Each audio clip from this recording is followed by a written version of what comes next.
विशेषपद विज्ञान विचारक मंडल को नमस्कार एवं एठारे उपस्थित प्रथम वर्ष और द्वितीय वर्षर छात्र छात्री आजिकार यही सरकारी माध्यमिक शिक्षक प्रशिक्षण अनुष्ठान आयोजित वक्तृता प्रतियोगित जातीय शिक्षानीति 2020 वर्तमान शिक्षा व्यवस्था पर कौन सकारात्मक प्रभाव रही से विषय कहवाक जाऊँ प्रयास पत्र मुझे समस्त आशीर्वाद कामना करुँच। शिक्षा हूँ मनुष्यर मौलिक अधिकार। शिक्षा मनुष्य को अंधकार आलोकर पथ देखा था शिक्षा बिना एक सुस्थ समाज परिकल्पना असंभव अटे। तेणु से कहुई शिक्षा हूँ भारतवर्षर संपद एवं सौंदर्य। जातीय शिक्षानीति 2020 भारत में प्रणयन कर जातीय शिक्षानीति 2020 रही संस्कृति परंपरा सहित प्रगतिर महामिलन घटी रही स्थानीयता और विश्व मध्य संगम। आमर पुण्यभूमि वेदभूमि देवभूमि आर्यभूमि एवं त्यागभूमि भाव में परिचित ए संस्कृति संपन्न भारतवर्ष में अनेक गुड़ी शिक्षानीति प्रणयन कर जातीय शिक्षानीति 2020 एक वैप्लविक परिवर्तन अटे। कहीं दीर्घ 34 वर्ष पर 1986 शिक्षानीति को परिवर्तन कर पुराना शिक्षानीति को परिवर्तन कर एकविंश शताब्दीर आवश्यकता अनुसार जातीय शिक्षानीति 2020 को प्रस्तुत कर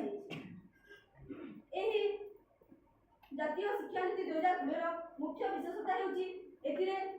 रोड लर्निंग बदल क्रिएटिविटी क्रिटिकल थिंकिंग एवं आमर बहुभाषी उपरे विशेष गुरुत्व दी। 1986 जातीय शिक्षानीति को परिवर्तन करने 2015 मसीहा TSR सुब्रमण्यम कमिटी द्वारा परामर्श क्रमे प्रक्रिया आरंभ कर 2017 जून मसीह आमर इसरोर पूर्वतन मुख्य जी थे डॉक्टर के कस्तूरी रंगन नेतृत्व में कमिटी द्वारा यह चिठा प्रस्तुत कर चिठा को 2019 मसीह आमर मानव संबल विकास मंत्रालय को दि जाता जहाँ कि बर्तमान आम कहूँ शिक्षा मंत्रालय से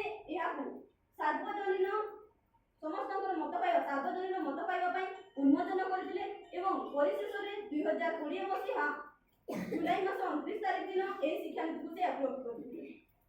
जातीय शिक्षानीति 2020 मुख्य विशेषत्व गुड़िक है 10+2 व्यवस्था को परिवर्तन कर 5+3+3+4 व्यवस्था को जोग कर जो कि शिशुर बौद्धिक विकास पर विशेष गुरुत्व दि जहाँ प्रस्तुत कर प्रथम पर्याय है 5 वर्ष जहाँ कहुए मूलदुआ पर्याय आमर प्री स्कूल बा प्रथम द्वितीय श्रेणी को मिसा जाए 5 वर्ष को कर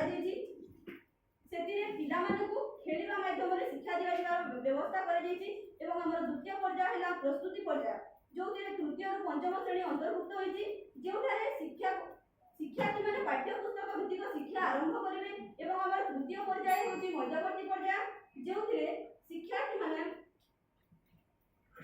विषय भित्तिक ज्ञान आहरण करने सहित वैषयिक शिक्षा ज्ञान आहरण करेंगे जहाद्वारा से भविष्य एक स्वावलंबी नागरिक हो पारे। आमर चतुर्थ पर्याय है माध्यमिक पर्याय जो नवम और द्वादश श्रेणी पर्यंत अंतर्भुक्त कर निजर मतामत को ग्रहण कर व्यवस्था कर चिंताधारा को ग्रहण कर व्यवस्था अच्छी मातृभाषा को विशेष मातृभाषा प्राथमिक शिक्षा को मातृभाषा माध्यम आंचलिक भाषा माध्यम हो कि घरोई भाषा माध्यम हो शिक्षा दिया व्यवस्था कर द्वारा शिक्षार्थी मैंने सहजरे बुझीपारे। आमर उच्च शिक्षा जो 4 वर्ष व्यवस्था कर प्रथम वर्ष जी पढ़ी छाड़देव सर्टिफिकेट दिज्व द्वितीय 2 वर्ष पढ़ी छाड़देव डिप्लोमा सर्टिफिकेट दिज्व 3-4 वर्ष जो पढ़ो डिग्री सर्टिफिकेट दिज्व। मो मत केवल शिक्षानीति शिक्षार्थी व्यवस्था कर शिक्षक मान परिवर्तन व्यवस्था कर जो कि आम शिक्षक मान 2030 मसीहा मध्य शिक्षक मान सर्वनिम्न योग्यता 4 वर्ष समन्वित बीएड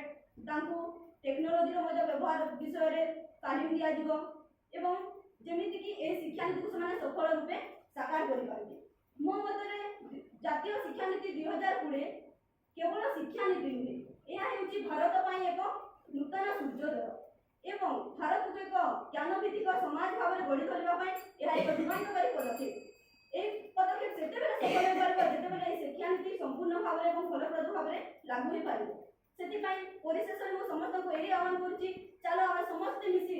ଏହି ନୂତନ ଶିକ୍ଷାନୀତିକୁ କିପରି ଭାବରେ ସଫଳ ଭାବରେ ଲାଗୁ କରାଯାଇ ପାରିବ ଏବଂ ଆମେ ଆମ କର୍ତ୍ତବ୍ୟକୁ କିପରି ଆଗେଇ ନେବା ସେଥିପ୍ରତି ଧ୍ୟାନ ଦେବା। ଏତିକି କହି ମୁଁ ମୋର ବକ୍ତବ୍ୟ ଶେଷ କରୁଛି। ଜୟ ହିନ୍ଦ, ଜୟ ଭାରତ।